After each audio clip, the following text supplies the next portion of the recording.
Hello tout le monde, alors je vous retrouve encore une fois pour une série où vous avez déjà eu 2 vidéos dessus, donc là ce sera la troisième et dernière vidéo sur le babysitting normalement, à moins que j'en ai une autre demande, mais normalement c'est la dernière série de babysitting.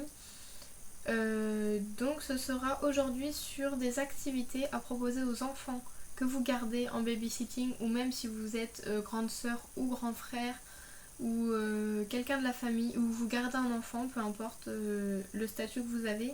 Si vous gardez un enfant, vous aurez sûrement besoin d'activités pour ne pas laisser l'enfant tout seul devant la télé, enfin bon, des activités tout simplement. Donc j'en ai trouvé 15, il me semble, oui 15, que j'ai noté juste à côté de moi.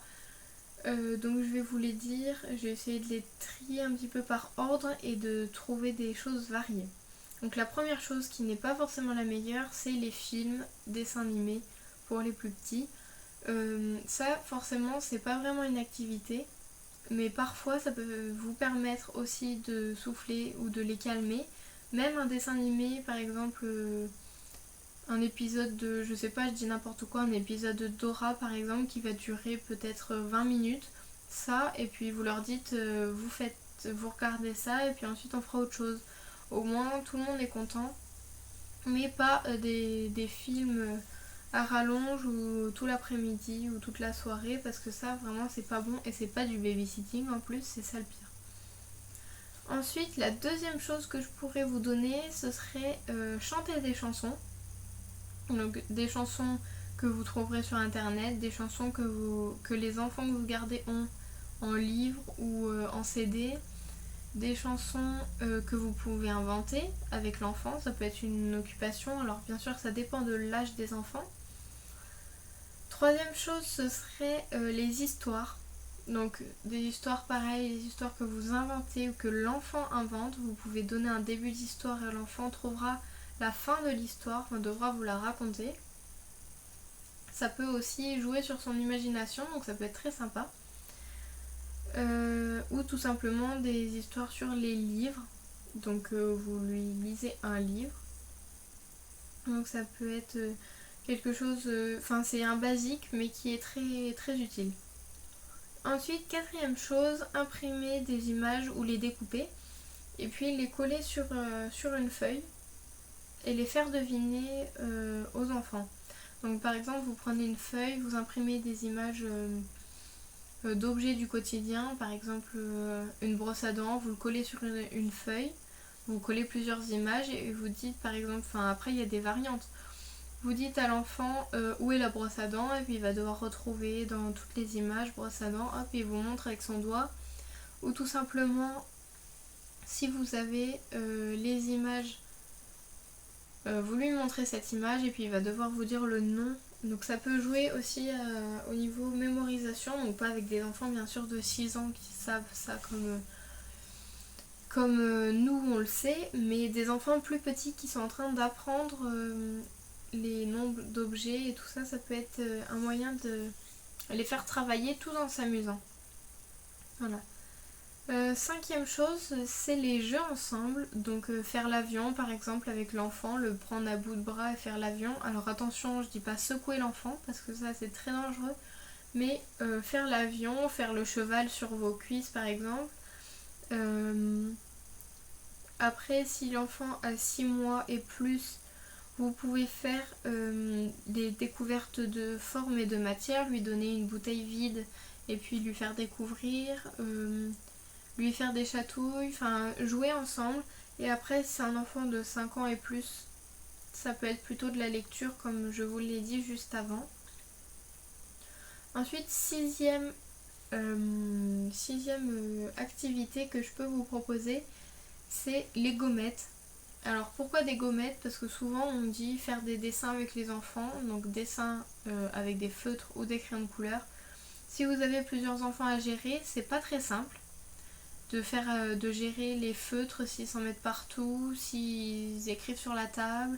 Faut tout protéger, faut faire attention à ce que les plus petits ne mangent pas les feutres. Alors que là, des gommettes, bon, à moins que l'enfant veuille manger les gommettes, mais à un âge raisonnable, bien sûr. Comme ça permet de faire des formes et ça peut donner aussi un meilleur résultat. Alors après bien sûr le but n'est pas d'avoir un dessin parfait, mais faire avec des gommettes peut être une variante des dessins au feutre ou au crayon de couleur. Septième chose, ce serait la dinette. Jouer à la dinette avec une petite fille ou même avec un petit garçon, ou jouer avec les jeux favoris de l'enfant, donc des jeux de société, vous avez des petites activités, par exemple cache-cache ou des petits jeux comme ça. Encore une fois, c'est jouer ensemble, mais c'est un peu une autre catégorie, voilà. Là, il faut plus de matériel vu que c'est avec des jeux favoris de l'enfant, alors que les autres jeux de tout à l'heure, c'était juste vous et l'enfant, quoi. Donc ça, c'était la septième chose. Ensuite, où est la huitième? Je suis en train de la chercher. Oui, la huitième chose, alors là, attention, je n'incite pas n'importe qui à le faire, mais si les parents sont d'accord, vous pouvez faire une activité avec une petite fille, donc là c'est plus les petites filles, mais faire les ongles, mettre un petit vernis, mais vraiment quelque chose de pour des petites filles. Pas quelque chose genre rouge pétant ou des choses comme ça, vraiment. Ou même juste couper les ongles. Ça peut faire une activité avec une petite fille qui veut par exemple faire comme les grands. Ça c'est souvent. Ou faire des choses comme ça avec l'enfant. Mais bien sûr, je vous dis pas il faut mettre du vernis aux petites filles, non. Et bien sûr ça se fait jamais sans l'accord des parents. Parce que ça c'est quand même quelque chose qui peut habituer l'enfant à en mettre, et puis si les parents sont pas d'accord, après ça va créer des histoires. Donc voyez avec les parents avant. Neuvième chose, ce serait faire une surprise pour les parents. Donc ça, les enfants adorent en général, ils s'investissent beaucoup là-dessus. Donc vous pouvez faire tout un tas de choses. Donc vous pouvez faire des gâteaux pour les parents le soir, ou de la cuisine, un repas, n'importe quoi, ou faire un goûter aussi pour vous. Écrire un poème ou en recopier un, faire des dessins, ou un petit spectacle de danse, ou si un petit garçon fait, je sais pas, fait une activité, créer un petit spectacle, un petit quelque chose qui pourra être sympa à montrer aux parents le soir. Faire une surprise pour les parents, ça peut être très bien. Ensuite, une dixième chose à faire, ce serait de la pâte à modeler. Ça peut changer aussi pour faire des petites formes ou des choses comme ça. Onzième chose, alors ça c'est des activités d'extérieur à partir de maintenant.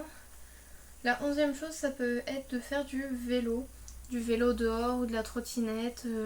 Si c'est un enfant plus petit, vous pouvez faire une balade en poussette. Mais tout ce qui est en activité d'extérieur, ça peut être très sympa. Deuxième chose ensuite, donc ça c'est pour l'été surtout. Vous pouvez prévoir des jeux d'eau ou des jeux de sable, donc dans un bac. Dans un bac à sable, ou des jeux d'eau, donc petite bataille d'eau, où vous gonflez des ballons, pas avec de l'eau dedans parce que là c'est vraiment pour les grands, ça on va dire. Mais vous pouvez gonfler des ballons, essayer de trouver des activités avec ces enfants en extérieur. Ensuite, 13e chose. Donc si l'enfant est grand, donc ça c'est vraiment une activité que j'adorerais faire quand ma petite soeur sera plus grande, c'est préparer un repas pique-nique assez sympa, donc avec des choses ludiques. Par exemple faire des petites billes de melon, ou faire des petits sandwichs vraiment sympas, prévoir des compotes à boire, des petits yaourts à boire, des gâteaux, des fruits, toutes sortes de choses comme ça à préparer avec l'enfant. Et ensuite vous allez dans le jardin si vous n'avez pas le droit de sortir, ou dans un parc sinon, et puis vous dégustez votre petit repas le midi. Ça peut être quelque chose où l'enfant va beaucoup s'investir vu qu'il se dit que c'est quand même assez sympa. Il va se dire on va aller manger autre part ce midi, installer une grande nappe dehors par terre, et puis ça fera l'affaire. Les enfants en général aiment bien quand ça sort un petit peu de l'ordinaire, donc là c'est, je trouve, très bien. Ensuite, 14e chose que j'ai notée, mais ça c'est plus compliqué, ça dépend de l'âge que vous avez si vous gardez des enfants. Bien sûr, pour des adolescents, c'est plus compliqué, mais organiser des journées à thème, donc par exemple, enfin des sorties surtout, euh, une journée vous pouvez aller à la piscine, donc faire une journée à thème piscine, une autre journée à thème, je sais pas moi, cow-boy, donc vous mangez des choses de cow-boy entre guillemets, enfin je sais pas, trouver des thèmes avec des héros préférés des enfants et puis essayer de créer des décors selon le thème. Donc ça peut être quelque chose de sympa pour des enfants. Et la 15e activité, et donc la dernière, c'est les sorties. Donc ça c'est un petit peu comme ce que je vous ai dit juste avant. Sauf que ce sont des sorties plutôt au parc, des sorties dans des genres de zoos. Donc c'est des parcs et à l'intérieur il y a des animaux. Moi je sais que j'en ai un pas très loin de chez moi dans le centre-ville. C'est un petit parc, c'est pas mal ombragé et puis il y a des animaux en cage, un petit peu comme au zoo, sauf que il y a des chèvres, il y a quoi? Il y a des oiseaux, des paons, des poules, des lapins. Enfin bon, pour des enfants ça peut être très sympa, donc faites des petites sorties comme ça. Vous pouvez aller à la plage, mais bien sûr tout ça c'est avec l'accord des parents à l'avance et demandez-leur si vous avez le droit de prendre la voiture ou s'ils préfèrent que vous preniez le bus. Toutes les choses comme ça à prévoir à l'avance avec les parents et ne négligez pas leur accord parce que bien sûr c'est très important. J'ai donc terminé cette vidéo et puis j'espère que toutes les activités vous serviront ou vous inspireront encore pour d'autres activités. Donc je vous fais de très très gros bisous et je vous dis à bientôt pour de nouvelles séries de vidéos.